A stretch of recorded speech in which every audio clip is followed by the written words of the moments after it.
Nagaan isiniif baay'atu akkam jirtu guyyaa har'aa jechuudha wanta yeroo baay'ee hoteela deemee namoonni baay'ee maallaqatti baasee bitatu har'a haaluma salphaatiin manatti hojjenna bargarii baay'een keessaniin beektu sin jaallattus haa ta'u malee Itoophiyaa keessatti gatiin bargarii meeqa akka ta'e mee komentii jalatti naa baasaadha yeroo baay'ee jechuudha foon irraati kan inni hojjetamu garuu haa ta'u malee yeroo ammaa jechuudha foonichi maalirraa akka hojjetamu baay'een isaa nama shakkisiisa waan ta'eef ishigmaas hospitattanii akkasuma immoo lukkuu mana keessan irraa yoo ta'u hojjetachuu dandeessu haala kanaatiin xabbastanii sirriitti bisheessitanii jechuudha.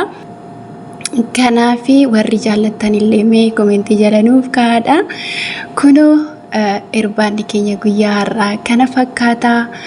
Ogummaan isaa jiraannaan jechuudha har'a hoteelan maallaqa gurguddaa baasuurra mana keessatti haala kanaatiin hojjetachuu hin danda'ama jechuudha karaa salphaa.